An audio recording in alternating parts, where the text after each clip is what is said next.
मैं भी बहुत ज़्यादा खुश हूँ।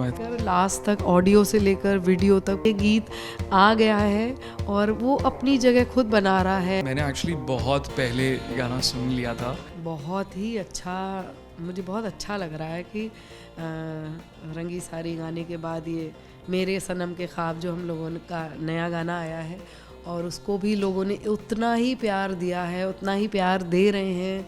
म्यूज़िकली, विजुअली, सब तरीके से बहुत अच्छे रिस्पॉन्स आ रहे हैं। मैं तो बहुत खुश हूँ।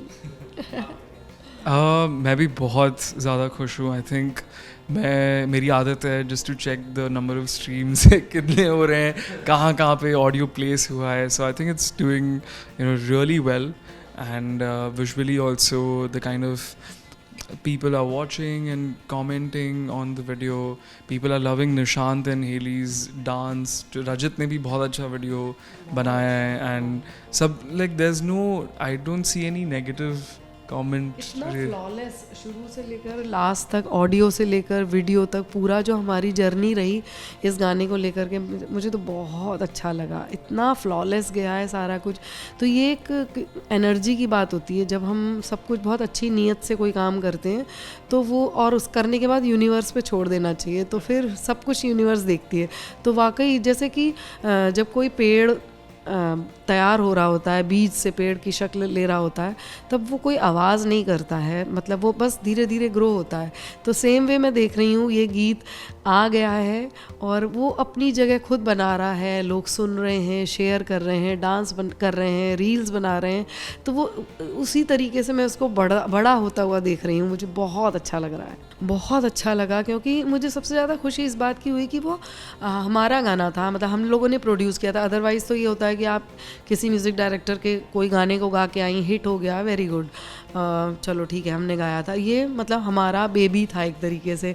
हम लोगों ने पूरा स्क्रैच से लेकर के फाइनल जो टच था वो मेरा और कनिष्क का ही उसमें था। तो इसलिए बहुत ज़्यादा खुशी हुई कि अभी वो पता 150 मिलियंस, पता नहीं कितना बढ़ता ही चला जा रहा है वो।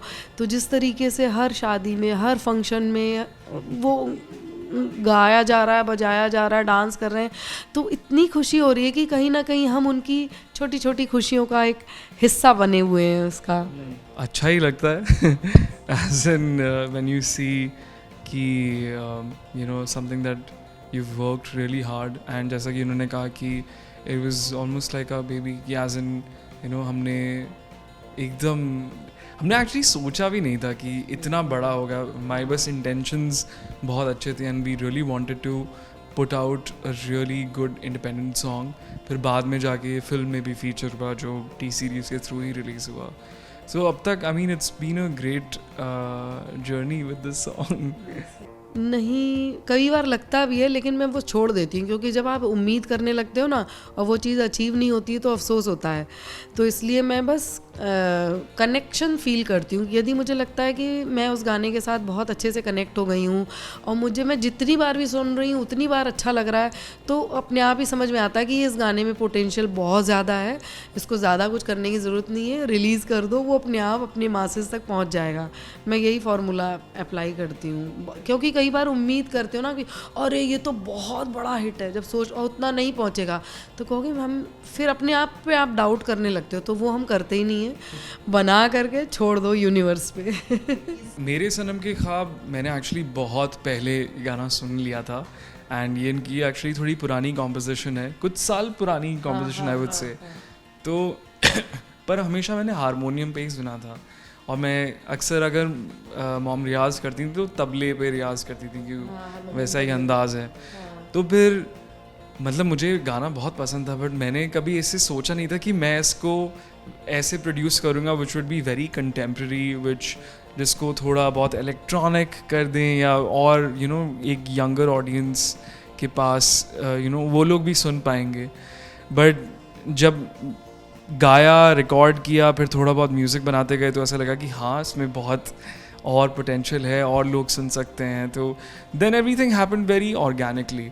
तो वही कोशिश भी ये रहती है कोई भी गाना बनाएं तो सबसे पहले वही होता है कि कॉम्पोजिशन बहुत अच्छी होनी चाहिए। कॉम्पोजिशन एंड पोइट्री अगर जब तक वो कनेक्ट नहीं करते हैं तो फिर ना ही मैं पर्सनली उससे आगे बढ़ना चाहता हूँ और वो होता भी बहुत कम है क्योंकि मॉम कभी ऐसी कोई गाना बनाएंगे नहीं जो जिसकी पोइट्री अच्छी ना हो, और कंपोज तो ये बहुत अच्छा करती हैं तो पोइट्री ही मेन रहती है मेरे लिए कि वो सबसे मायने रखती है सबसे ज़्यादा। और जैसे ही जब मैं पढ़ती हूँ और वो यदि मेरे दिल को छू गई तो वो बस आमद होती है, जैसे बोलते हैं ना कि ट्यून कहाँ से आई मुझे नहीं समझ में आता, लेकिन वो ट्यून बिल्कुल परफेक्ट बनती है। और उसके बाद फिर मैं कनिष्क को सुनाती हूँ, यदि उसको पसंद आया तब फिर उस गाने को प्रोड्यूस किया जाता है, नहीं तो फिर वो ठंडे बस्ते में चला जाता है। मैं हमेशा अगर मैंने कुछ खुद कंपोज किया है तो मैं पूरा बना देता हूँ, फिर मैं सुनाता हूँ कि एज एन आप बताओ आपको कैसा लग रहा है, क्योंकि वो होता है ना कि आप पहले अलग अलग स्टेजेस होते हैं गानों के, तो मुझे पर्सनली पसंद है कि मैं पूरा उसको एज अ फाइनल प्रोडक्ट सुनाऊँ। पर अक्सर जब हम दोनों कोलैबोरेट करते हैं तो हम पॉइंट टू पॉइंट सोचते रहते हैं कि इसमें अगर जैसे कई बार आप कुछ गाना कंपोज करते हो तो आपको कुछ इंस्ट्रूमेंट्स भी सुनाई देते हैं कि एज इन इसमें सितार बहुत अच्छा लग सकता है, इसमें फ्लूट बहुत अच्छी लग सकती है। तो फिर ये सारे डिस्कशंस हम करते हैं एंड वाइल प्रोड्यूसिंग इट। तो गाना तो अगर धुन अच्छी बन जाती है तो बाकी सब चीज़ें बस अपने आप बहती रहती हैं। फिर अभी आपको कैसा लग रहा है?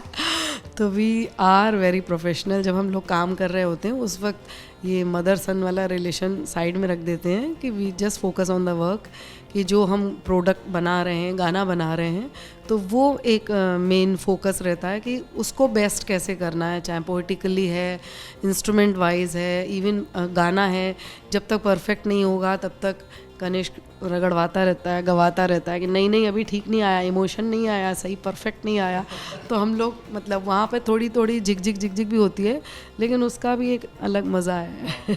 I don't want to come across कि मैं बहुत ऐसा स्ट्रिक्ट हूँ, बट कोशिश यही रहती है कि अगर जैसे मैं कुछ सुन लिया है तो मैं जानता हूँ इनकी ही कॉम्पोजिशन है, मैं I am always looking for expression कि एज इन जो भी आप गा रहे हो उसका एक्सप्रेशन बहुत अच्छे से निकल के आना चाहिए, और वो चीज़ भी मैंने इनको देख के ही सीखी है।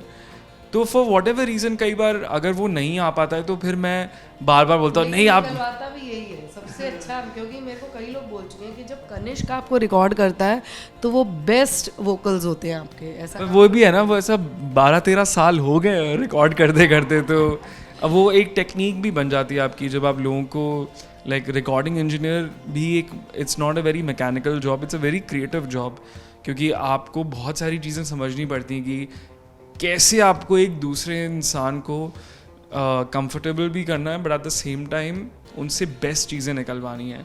पर इनके साथ ये चीज़ ये है कि मैं सॉरी कोई इनहिबिशंस नहीं है, कोई इनहिबिशंस नहीं है, कोई मैं जानता हूँ कि मैं इनको बता सकता हूँ विद अटमोस्ट ऑनेस्टी कि एज इन बहुत मतलब एज इन मैं भी कंफर्टेबल हूँ उनको फीडबैक देने में। अदरवाइज कोई भी नया इंसान हो, you have to mince your words और you have to find a way around.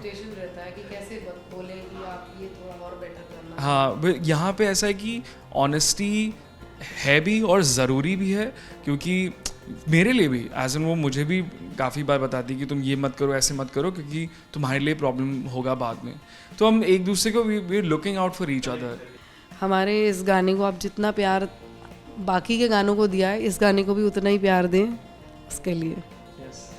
And please अगर आपका कोई भी पसंदीदा स्ट्रीमिंग एप्लीकेशन हो वहाँ सुने, यूट्यूब पे वीडियो देखें, बहुत ही बेहतरीन। मेरे सनम के ख्वाब। हाँ thank you so much, thank you.